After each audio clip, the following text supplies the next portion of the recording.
रवि रसायन में आज हम लोग नया चैप्टर इकाई 7 पी ब्लॉक के तत्व पढ़ेंगे।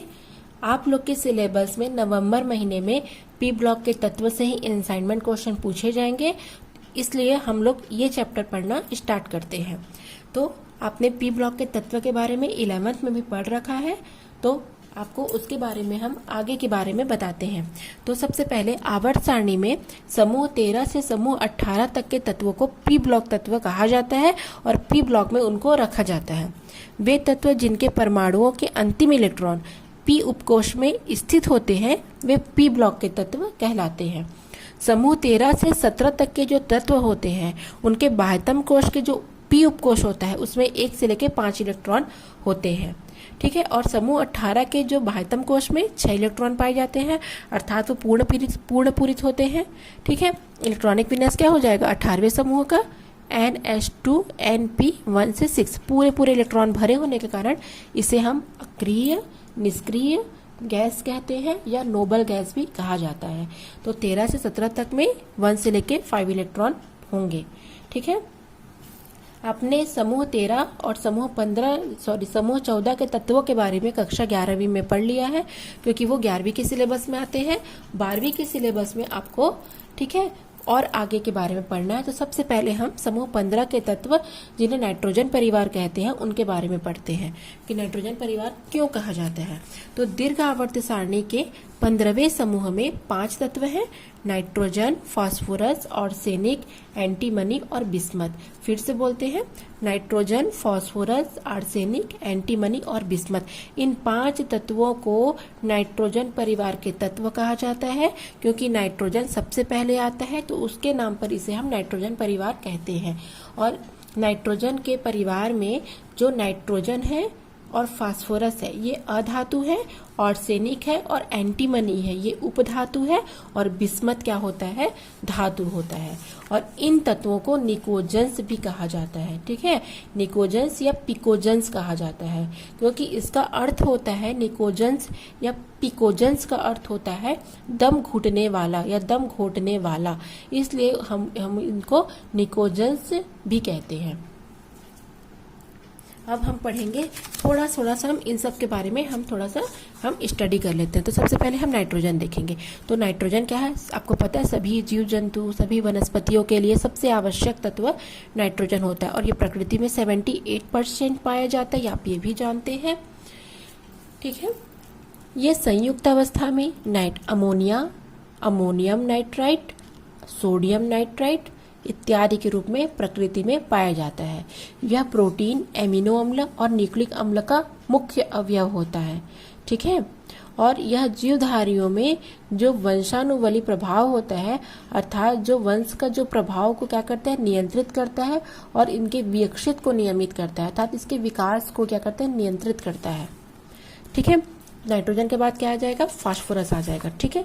फास्फोरस क्या होता है, ये भी एक प्रकार से कहा जाए तो क्रियाशील तत्व है, ठीक है। भूपर्पटी में क्या होता है इनकी प्रतिशत मात्रा 0.14 होती है।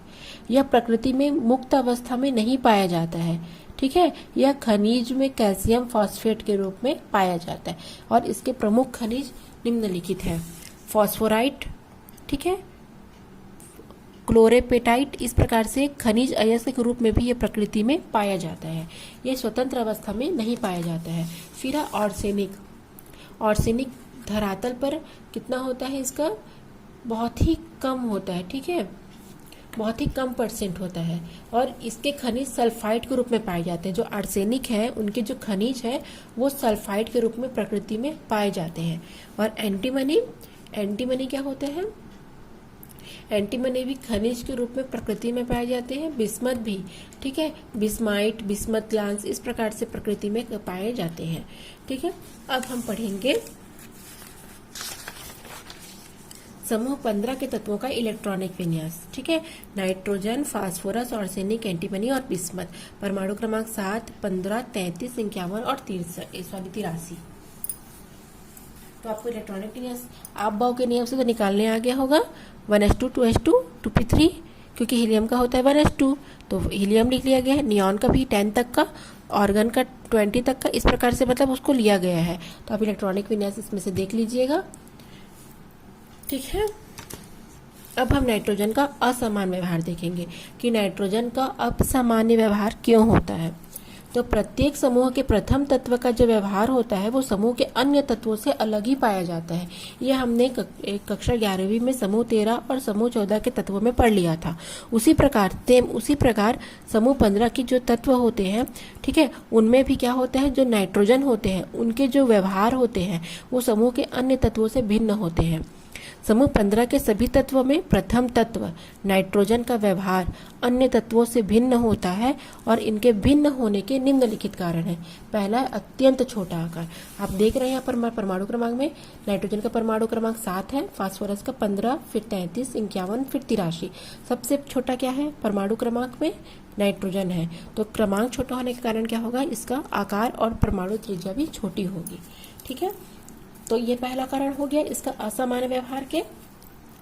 उसके बाद दूसरा कारण हो जाएगा आपका उच्च आयनन ऊर्जा। ठीक है, जो आयनन विभव या आयनन ऊर्जा होता है वो बहुत ज्यादा होती है। क्योंकि नाइट्रोजन का आकार तो छोटा है, छोटा होने से जो नाभिक का आवेश है वो अंतिम कोश के इलेक्ट्रॉन के लिए अधिक होगा।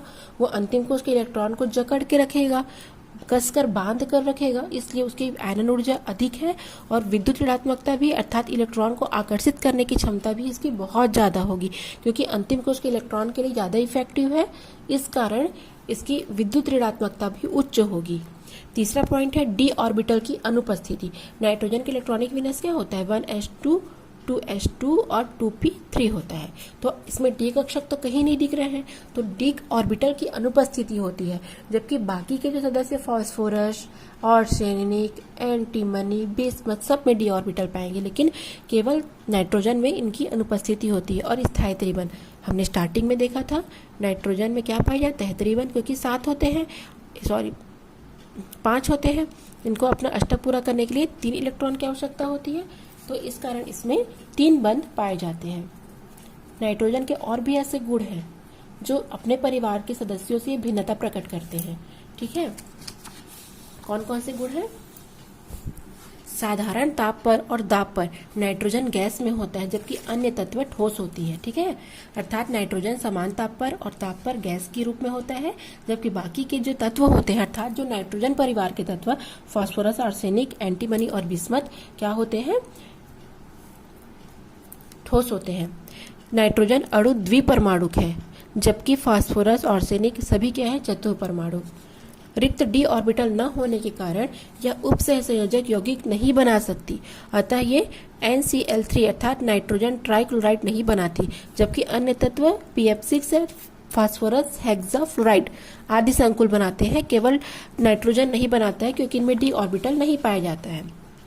नाइट्रोजन के जो हैलाइड होते हैं वो अस्थायी एवं उच्च विस्फोटक होते हैं, जबकि इनके जो बाकी सदस्य होते हैं उनके जो हैलाइड्स होते हैं वो स्थायी होते हैं।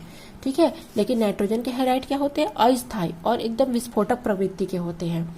नाइट्रोजन हाइड्रोजन बंध बनाता है, ठीक है, जबकि अन्य तत्व में जो विद्युत ऋणात्मकता वो कम हो जाती है, जिसके कारण वो हाइड्रोजन बंध नहीं बनाते हैं। नाइट्रोजन का परमाणु क्रमांक 7, तो 1s2 2s2 2p3। ठीक है, अर्थात परमाणु छोटा है तो आकर्षित करने की क्षमता भी ज्यादा होगी, तो विद्युत ऋणात्मकता भी उच्च होगी, इस कारण यह हाइड्रोजन बंध बनाता है, जबकि बाकी के तत्व हाइड्रोजन बंध नहीं बना पाते हैं। ठीक है, अब है नाइट्रोजन का सल्फर के साथ विकर्ण संबंध। विकर्ण संबंध के बारे में पढ़ लेते हैं। पेपर में 2 नंबर के क्वेश्चन में आता है कि नाइट्रोजन का सल्फर के साथ विकर्ण संबंध को समझाइए। तो उस समय हमको आंसर पता ना होने के कारण हम 2 नंबर का आंसर नहीं दे पाते हैं। ठीक है,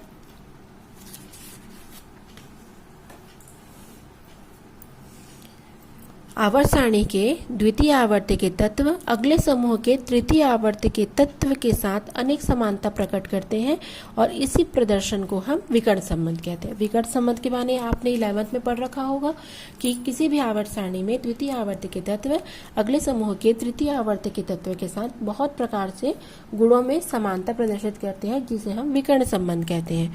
और इसका कारण विद्युत ऋणात्मकता का समान होना है।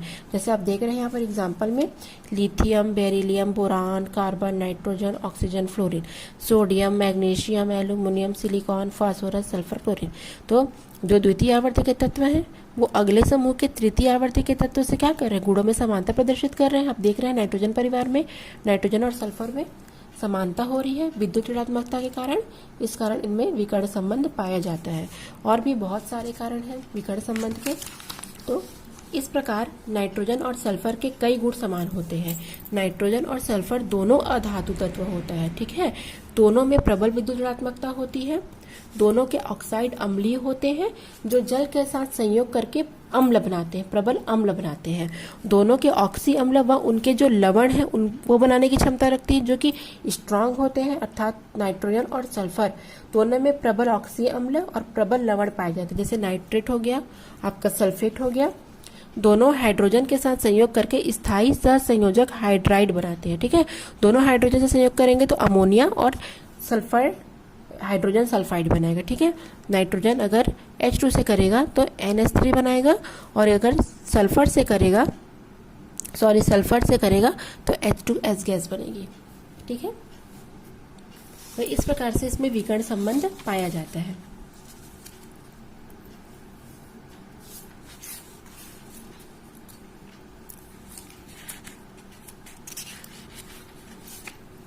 अब हम लोग नाइट्रोजन के गुणधर्म देखेंगे। नाइट्रोजन में क्या क्या भौतिक गुण पाए जाते हैं। नाइट्रोजन एक रंगहीन, गंधहीन और स्वादहीन गैस होती है, ठीक है। भौतिक गुणों में न इनका रंग होता है, न गंध होता है, न स्वाद होता है और एक प्रकार की गैस है। यह वायु से हल्की होती है। हल्की होने का कारण क्या है, इसका वाष्प घनत्व 14 है जबकि वायु का वाष्प घनत्व 14.4 होता है, ठीक है। ये जल में क्या करता है, बहुत ही कम विलेय होता है, न जलता है न जलने में सहायक होता है, ठीक है। इसे हम द्रवित भी कर सकते हैं, द्रवित किया जा सकता है नाइट्रोजन को। यह स्वयं तो विषैली नहीं होती है परंतु जीव जंतु इससे ऑक्सीजन न मिलने के कारण वह मर जाते हैं, ठीक है। अब हम रासायनिक गुण देखेंगे। लिटमस पर प्रभाव। जो नाइट्रोजन होता है उस पर लिटमस के प्रति वो उदासीनता प्रकट करते हैं। धातुओं के साथ क्रिया करके नाइट्रोजन नाइट्राइड बनाती है जो पानी से अपघटित होकर अर्थात अलग होकर के अमोनिया गैस बनाती है। पहला तो एल्यूमिनियम नाइट्रोजन से क्रिया करके क्या बना रहा है, एल्यूमिनियम नाइट्राइड बना रहा है, ठीक है। मैग्नीशियम नाइट्रोजन से क्रिया करके मैग्नीशियम नाइट्राइड बना रहा है और यह जो मैग्नीशियम नाइट्राइड है वो जल के अणु से अपघटित होकर के या जुड़ करके क्या बनाएंगे, मैग्नीशियम डाइहाइड्रोक्साइड और यहाँ पर अमोनिया गैस क्या करेंगे, अलग हो जाएगी। इस प्रकार से और भी है ऑक्सीजन के साथ अभिक्रिया करके क्या बनाएगा, ये नाइट्रिक ऑक्साइड बनाएगा, ठीक है। अब है इसका उपयोग। इसके अलावा नाइट्रोजन के साथ ऑक्सीजन के साथ के अलावा ये कार्बन के साथ, एल्यूमिनियम के साथ, ठीक है, कैल्शियम कार्बाइड के साथ सभी के साथ अभिक्रिया करता है। इसके क्या है उपयोग। नाइट्रोजन प्रोटीन का आवश्यक तत्व है और जीव जंतुओं के लिए बहुत आवश्यक है, पहला उपयोग। दूसरा उपयोग, नाइट्रोजन हवा में उपस्थित ऑक्सीजन की सक्रियता को कम कर देता है। यदि हवा में नाइट्रोजन न हो तो ऑक्सीजन से क्या होगा, ऑक्सीजन सारे संसार को जला देगा।